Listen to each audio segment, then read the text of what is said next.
من آياتنا إنه هو السميع العليم إنه هو السميع البصير صدق الله العظيم. اکابر علماء امت، زعماء قوم، میرے جوانوں، دین اسلام کے فدائیین، بدایتاً انی ارحب معالی الدکتور ناجی زہیر المندوب من فلسطین، نرحبهم تراحيب حارة من أعماق قلوبنا في أجواء باكستان وفي هذا المجتمع العظيم والحفل الكريم.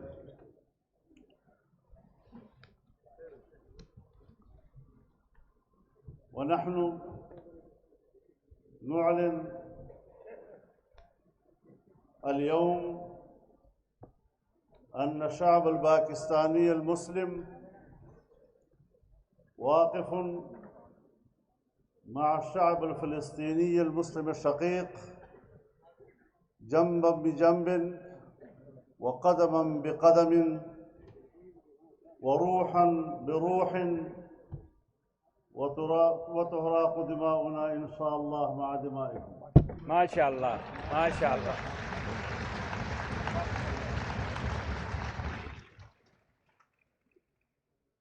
میرے محترم دوستو،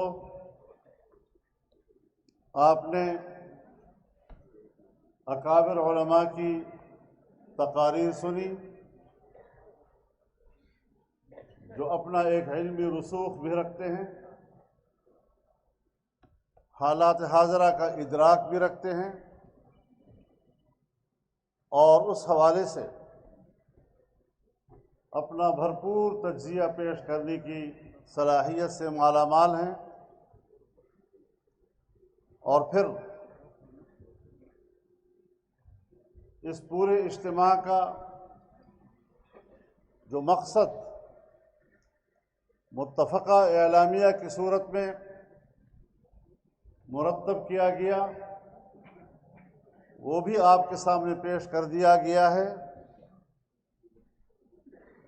ہم سب اس اعلامیے کی تائید کرتے ہیں۔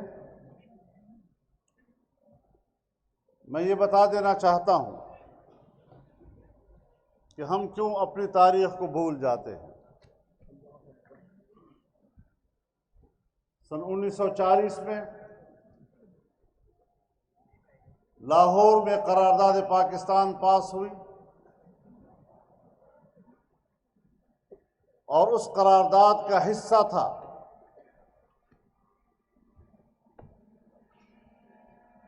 کہ سرزمین فلسطین پر یہودی بستیاں قائم ہو رہی تھیں جن کے مستقبل کے ارادے بھانپ لیے گئے تھے، اور اس قرارداد میں واضح طور پر کہا گیا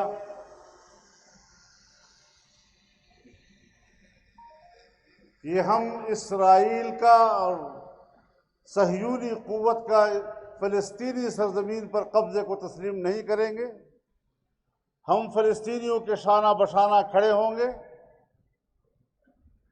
اس واضح اعلان کے بعد اگر قرارداد پاکستان کی اساس ہے تو فلسطین کی سرزمین کی آزادی اور صہیونی حکومت کو ناقابل قبول قرار دینا بھی تاسیس پاکستان کا حصہ ہے۔ بے شک۔ سن 1947 میں پاکستان بنا، سن 1948 میں اسرائیل بنا، تو بانی پاکستان نے اسرائیل کو ناجائز بچہ کہا۔ بے شک۔ ہم جب پاکستان کی بات کرتے ہیں، تاسیس پاکستان کی بات کرتے ہیں، مقاصد پاکستان کی بات کرتے ہیں، تو ہم پاکستان کے اساس میں اسرائیل کے حوالے سے اس نظریے کو کیوں بھول جاتے ہیں؟ اور جب فلسطین کی سرزمین پر یہ ناجائز حکومت قائم ہوئی تو اس ناجائز حکومت کے پہلے سربراہ نے اپنی خارجہ پالیسی کا اعلان کیا اور اپنی خارجہ پالیسی کی بنیادی نکات میں یہ بات کہی کہ اسرائیل کا بنیادی مقصد دنیا میں ایک نوزائیدہ اسلامی ملک کا خاتمہ ہوگا۔ تو ہمارے بھی عزائم سن 47 اور اس سے پہلے ان کے بارے میں واضح ہیں، اور سن 48 میں ان کی ناجائز وجود نے پاکستان کے بارے میں بھی اپنا مقصد واضح کر دیا تھا۔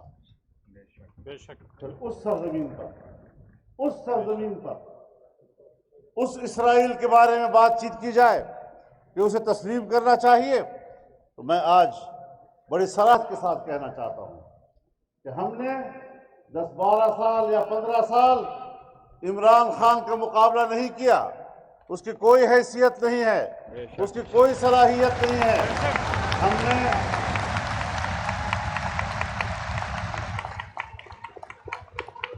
نے یہ لمبی جنگ اس مقصد کے لیے لڑی کہ ہم بین الاقوامی ایجنڈے کو ناکام بنانا چاہتے تھے۔ ہم نے پاکستان کی سرزمین پر اس ایجنڈے کو شکست دی ہے، اور حماس کے 7 اکتوبر کے حملے نے اس پر آخری کیل ٹھوک دی ہے کہ اب دنیا میں جو اسرائیل کو تسلیم کرنے کی باتیں ہو رہی تھی، آج فلسطین کی آزادی کی بات دوبارہ ہونے لگ گئی۔ آخر کیوں کر مسئلے کی نوعیت کیوں تبدیل کر دی گئی؟ مسئلہ تو یہ تھا کہ فلسطین کی آزادی، لیکن حالات کے تغیرات نے اسے اسرائیل کو تسلیم کرنے کے موضوع سے تبدیل کر دیا۔ کیوں؟ یہ جبر کیوں؟ کس کو یہ حق حاصل ہے؟ اور کیا ہم اپنی تاریخ بھول جائیں؟ ہم افغانستان کی بات کرتے ہیں، ہم عراق کی بات کرتے ہیں، ہم دنیا کو بتائیں کہ ہم جس سرزمین پر رہ رہے ہیں، یہاں ہم نے برطانوی استعمار کے خلاف 150 سال کی آزادی کی جنگ لڑی۔ ہم نے فرنگی کو شکست دی ہے، اور آج اگر امریکہ سمجھتا ہے کہ وہ سپر طاقت ہے، اگر سوویت یونین سپر طاقت نہیں رہا تو افغانستان میں شکست کے بعد اب امریکہ کا بھی سپر پاور کا ٹائٹل ختم ہو چکا ہے۔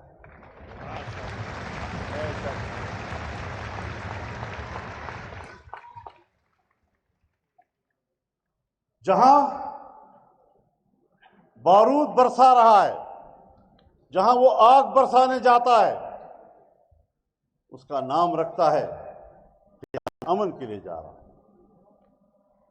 جہاں ظلم برپا کرتا ہے، اس کا عنوان انصاف رکھ لیتا ہے۔ ہم قوموں کو انصاف دینا چاہتے ہیں۔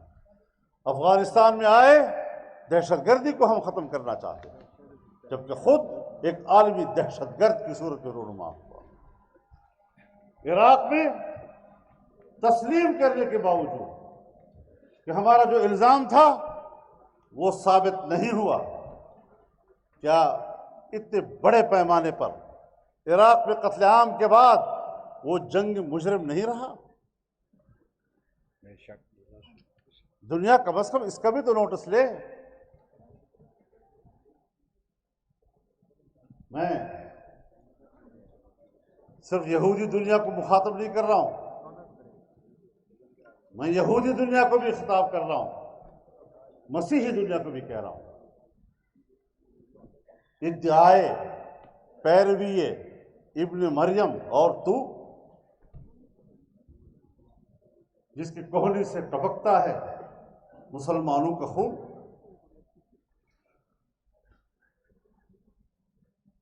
تم نے انسانیت کو قتل کیا ہے۔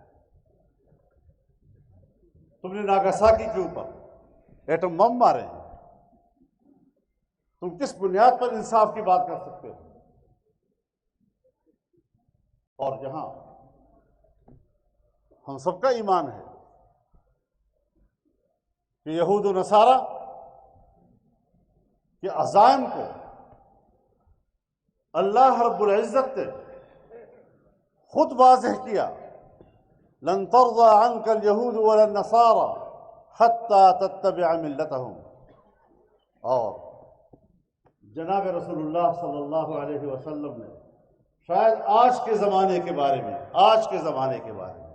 ہمارے اور آپ کے اس دور کے بارے میں فرمایا، لَتَتَّبِعُنَّ سُنَنَ مَنْ قَبْلَكُمْ شِبْرًا بِشِبْرٍ وَذِرَاعًا بِذِرَاعٍ حَتَّى لَوْ دَخَلُوا جُحْرَ ضَبٍّ تَبِعْتُمُوهُمْ۔ قالوا یا رسول اللہ اليہود والنصارى قال فمن، ایک زمانہ آئے گا جب تم پچھلی قوموں کے طور اطوار کی اس طرح پیروی کرتے نظر آؤ گے کہ اگر وہ گوہ کے غار میں گھسیں گے تو آپ بھی وہاں ان کے پیچھے چلتے رہیں۔ صحابہ کرام نے عرض کیا یا رسول اللہ ہم یہود و نصارہ کے تابع ہیں گے؟ فرمایا اور کون؟ اس لیے آج کے اس دور میں ہم شکایتیں کر رہے ہیں حکمرانوں کی، کوئی حکمرانوں کی شکایت کی ضرورت نہیں ہے۔ ساری حکومتوں میں فلسطین کی حکومت بھی تو ہے،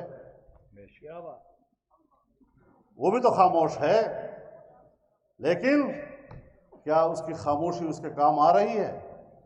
کیا حماس نے اس خاموشی کو توڑا ہے یا نہیں توڑا؟ اسلامی دنیا کے حکمرانوں کو بتانا چاہتا ہوں، پاکستان کے حکمرانوں کو بتانا چاہتا ہوں کہ تمہاری مصلحت تمہیں مبارک، تمہاری خاموشی تمہیں مبارک۔ انشاءاللہ یہ نوجوان اور یہ قوم کی نئی نسل اس آزادی کی جنگ کو زندہ رکھے۔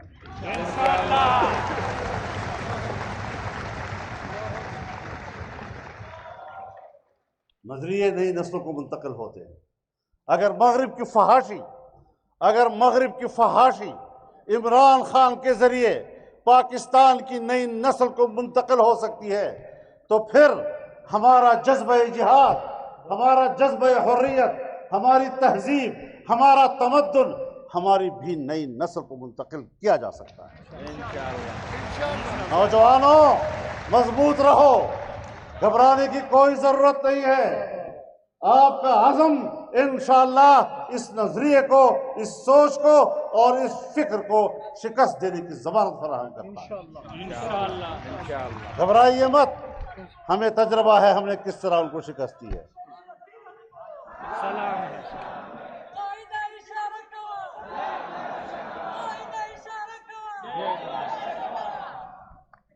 بیت المقدس ہمارا ہے، بے شک بے شک۔ جناب رسول اللہ صلی اللہ علیہ وسلم جب معراج پر تشریف لے گئے تو پہلے مسجد حرام سے مسجد اقصی پہ اترے اور تمام انبیاء کرام کی امامت کی۔ یہ اعلان تھا کہ یہ حرم بھی آپ کا ہے، وہ حرم بھی آپ کا ہے۔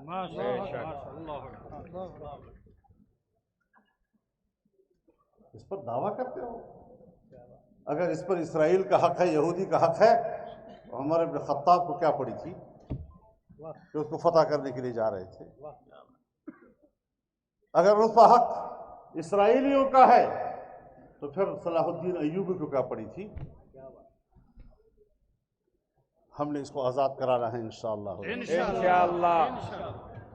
لیکن یہ رویے جو ہم نے پچھلے ادوار میں دیکھے کہ سوچ رہے ہیں اسرائیل کو تسلیم کیا جائے، اسرائیل کو تسلیم کیا جائے، یہ تو ایسے جھک ہے جو ماری جا رہی ہے۔ اور آج ہم بتا دینا چاہتے ہیں، اپنے ملک کو بھی بتا دینا چاہتے ہیں، اپنی حکومت کو بھی بتا دینا چاہتے ہیں، اسلامی دنیا کے حکمرانوں پر بھی واضح کر دینا چاہتے ہیں کہ اسرائیل کو تسلیم کرنے کی اجازت آپ کو نہیں دی جائے گی۔ امت مسلمہ آپ کو اجازت نہیں دے گی، امت مسلمہ آپ کے خلاف بغاوت کر جائے گی انشاءاللہ۔ لہٰذا اگر جمہوریت ہے تو پھر امریکہ کے عوام نے اپنی رائے دے دی، برطانیہ کے عوام نے تاریخ کا سب سے بڑا مظاہرہ کیا ہے اس قتل عام کے خلاف، یورپ کے ممالک نے بڑے بڑے مظاہرے کیے ہیں۔ کیا جمہوریت ہے؟ جمہوریت کے علم بردار اور اپنے ملک کے عوام کی رائے کا احترام نہ کریں، انسانیت کی رائے کا احترام نہ کریں، صرف اپنے ایجنڈے اور اپنے مخصوص مقاصد کو سامنے رکھ کر فیصلے کریں، پھر عوام کا نام کیوں لیتے ہو؟ پھر عوام کی مرضی کی کیا حیثیت؟ لہذا اگر جمہوریت ہے، عوام کی رائے ہے، تو پوری دنیا میں عوام کی رائے انسانی رائے کی صورت میں سامنے آ چکی ہے، عالمی ادارے اس کا احترام کریں۔ میرے محترم دوستو، یہاں بات کی جا رہی ہے کہ امریکہ کا وزیر خارجہ آیا اور اس نے کہا کہ میں یہاں وزیر خارجہ کی حیثیت سے نہیں آیا، میں تو صرف یہودی کی حیثیت سے آیا ہوں۔ تو ہم نے بھی فوراً اس کا جواب دیا، اور میں بھی قطر گیا اور میں نے ان کی قیادت سے فوراً رابطہ کیا اور ملاقات کر کے ان کو بتایا کہ میں ایک مسلمان مجاہد کی حیثیت سے آیا ہوں۔ نعرہ تکبیر! نعرہ تکبیر! غزہ کے ساتھ تیرا میرا رشتہ کیا؟ غزہ کے ساتھ تیرا میرا رشتہ کیا؟ اور میں سمجھتا ہوں حماس کی یہ بات قابل غور بھی ہے، قابل قبول بھی ہے کہ وہ پاکستان کو اہمیت دینا چاہتے ہیں۔ میری ملاقاتوں میں بھی انہوں نے پاکستان کو ایک قائدانہ مقام دیا، اپنا پیغام بھی مجھے دیا پاکستان کے یہاں کے اہل حل و عقد کے نام پہ، اور ہم نے وہ پہنچایا بھی۔ لیکن ایک بات بڑی واضح ہے کہ پاکستان کردار ادا کر سکتا ہے اور کرے۔ اسلامی دنیا میں سعودی عرب کو اعتماد ملا، ترکیہ، مصر، انڈونیشیا اور ملیشیا کو، اور اسی طرح اس وقت چین اور روس کا کردار بڑا اساسی ہے۔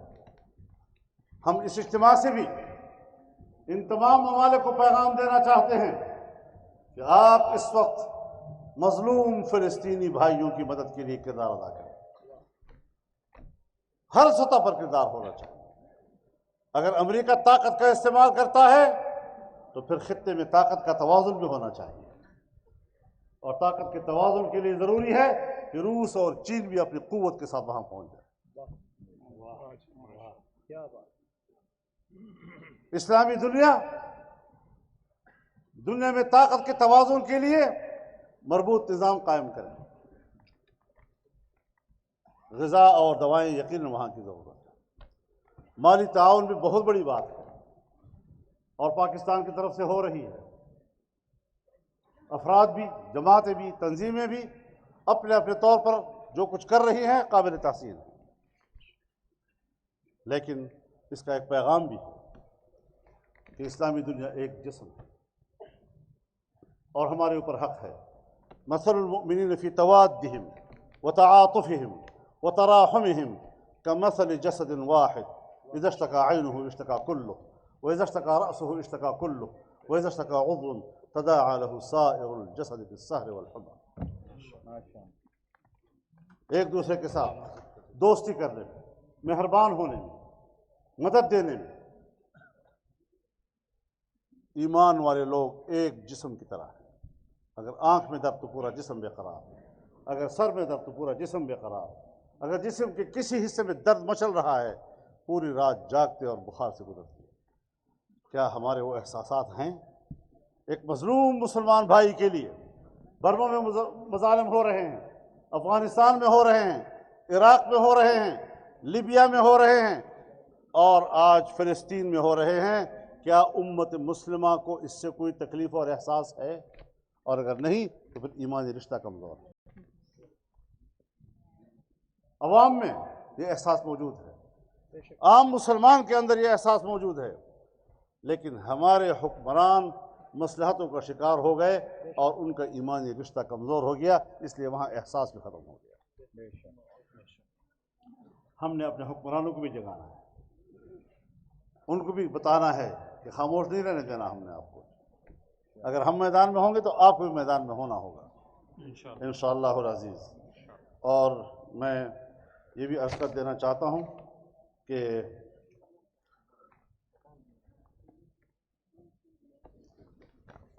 جو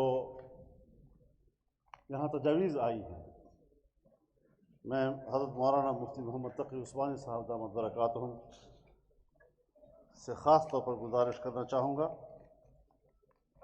کہ وہ ان تمام تنظیموں اور جماعتوں کا پھر اجلاس بلائیں تاکہ آج کی اس کانفرنس کے مقاصد کو مزید تسلسل دینے کے لیے ہم حکمت عملی بنا سکیں۔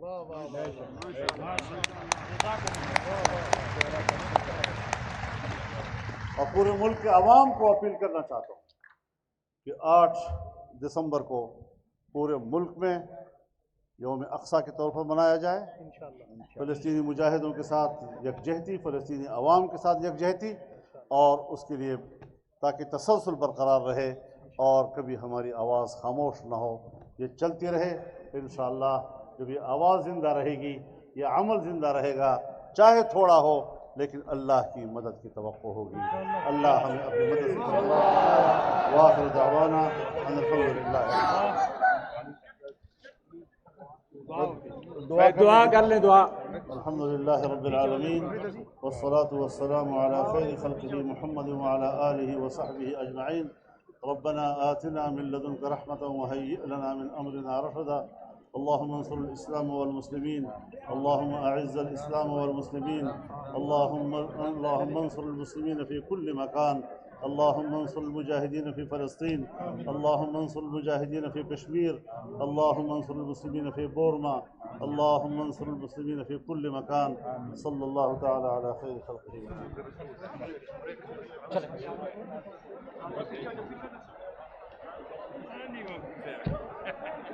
راستہ چھوڑ دیں بھائی، راستہ چھوڑ دیں۔ مولانا صاحب نے